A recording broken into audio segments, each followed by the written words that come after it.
Hi there. तो आज हम लोग लीड कोड का प्रॉब्लम नंबर 961 देख रहे हैं, N repeated element in size two N array.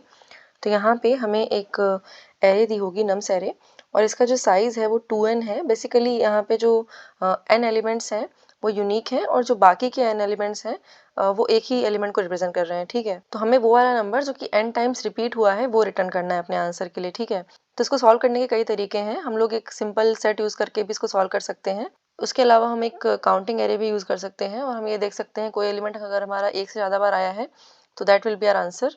तो यहाँ पे अगर हम नोटिस करें, जो हमारे रिपीटेड नंबर्स है ना, हम उनको चाहे जैसे भी प्लेस कर लें, हम उनके बीच में 2 से ज़्यादा डिस्टेंस नहीं ला सकते हैं। ठीक है, तो अगर हम छोटा एग्जांपल लें तो यहाँ पे हम मैक्सिमम 2 एलिमेंट्स ला सकते हैं किन्हीं भी 2 रिपीटेड नंबर्स के बीच में। इससे ज़्यादा हम नंबर्स नहीं ला सकते हैं।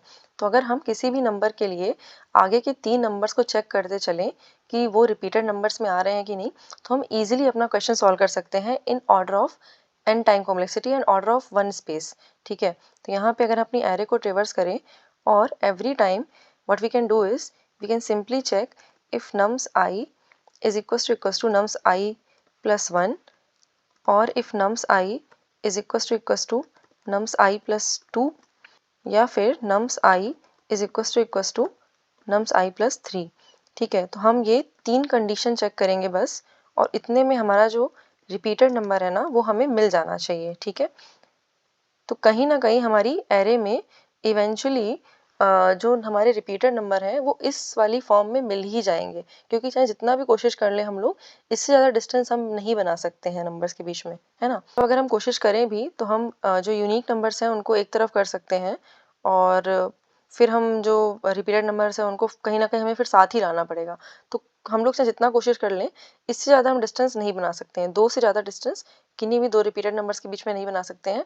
इसलिए हमारा जो लूप में ये वाला जो सोल्यूशन है ना, दिस विल वर्क इजीली। ठीक है, तो यहाँ पे इस लूप के अंदर जो भी हमारा रिपीटेड नंबर होगा उसको हम आराम से रिटर्न कर देंगे, और at the end we can simply return -1। और यहाँ पे हमें ये चेक करना पड़ेगा कि हमारे जो आई की वैल्यू है वो आउट ऑफ बाउंड तो नहीं जा रही है। Okay, so let's try to submit the solution.